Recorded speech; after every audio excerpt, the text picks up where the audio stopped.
오늘 우리에게 주신 하나님 말씀은 시편 120편 1절입니다. 구약성경 시편 120편 897페이지에 있습니다. 1절 말씀 같이 읽겠습니다. 시작.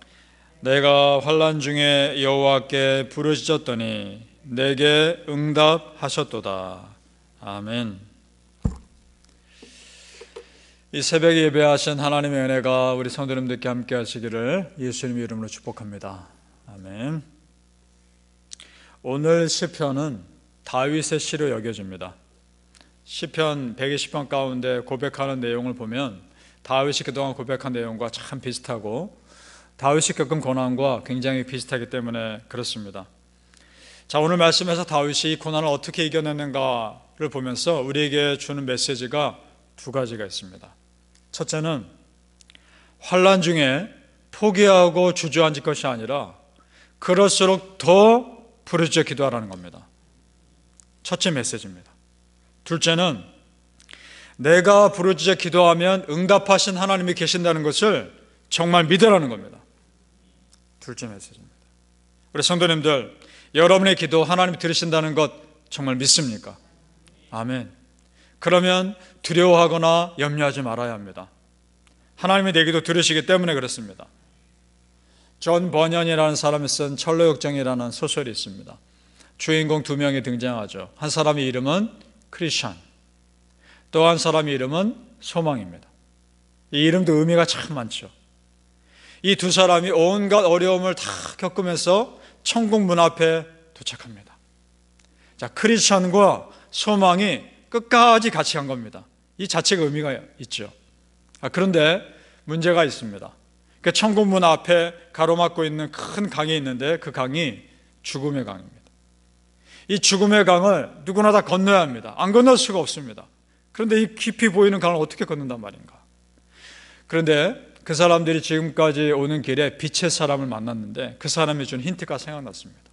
이 죽음의 강을 깊이를 알 수가 없는데 그 천국에 있는 임금님을 얼마나 신뢰하느냐에 따라서 강 깊이가 얕아질 수도 있고 깊어질 수도 있다는 겁니다. 먼저 소망이 발을 들여놓습니다. 발을 들여놨는데 바닥이 느껴지는 겁니다. 강이 그렇게 깊지가 않다는 겁니다. 그랬더니 뒤따라서 크리스찬이 발을 들여놓습니다. 그런데 깊이가 없이 빠져들더라는 겁니다.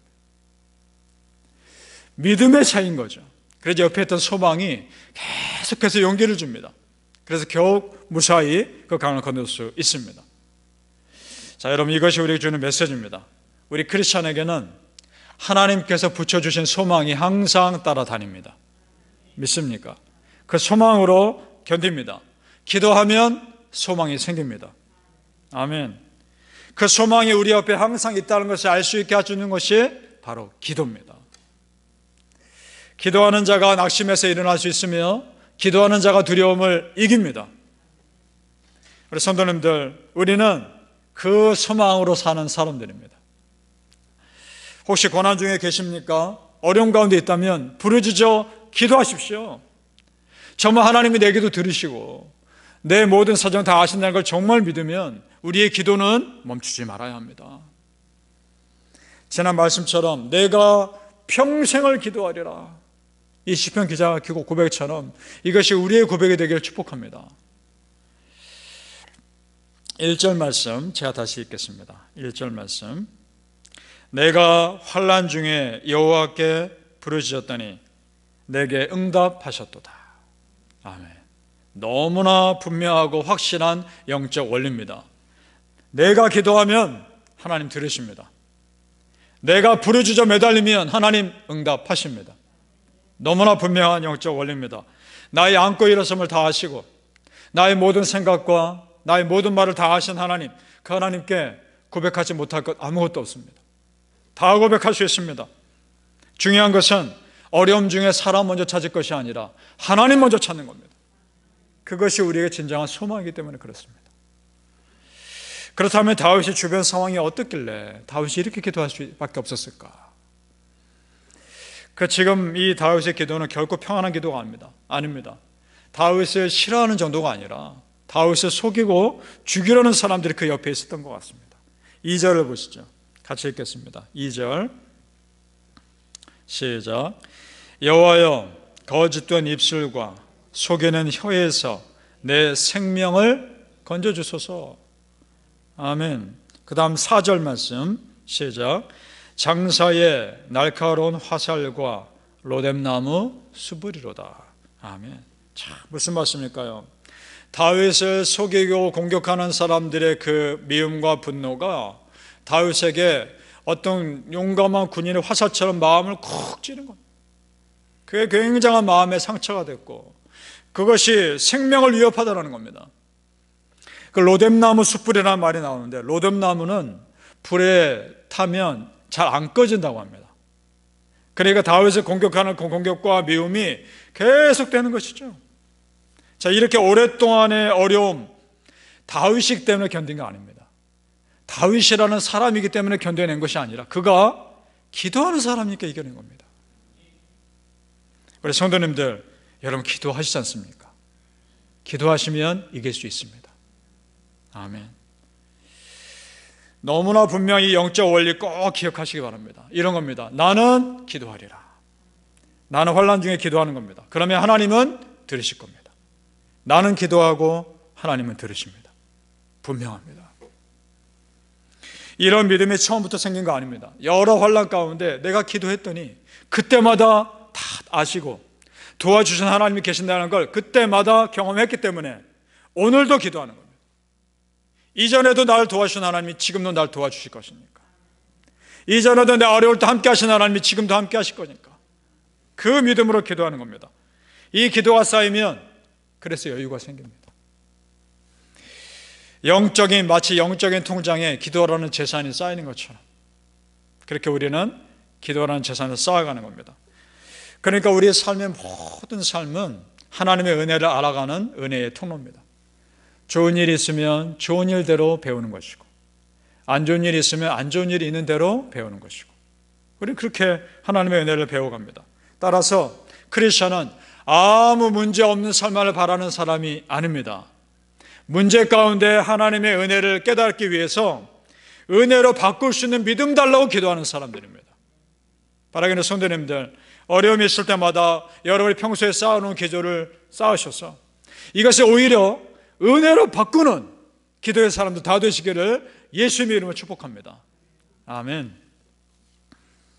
오늘 시편 기자는 다윗은 우리가 영성을 지키는 데 필요한 힌트를 알려줍니다. 그것이 뭐냐? 내 주변 사람이 어떠냐가 중요하다는 겁니다. 내 주변에 믿음의 사람이 있느냐, 악한 사람이 가득한가.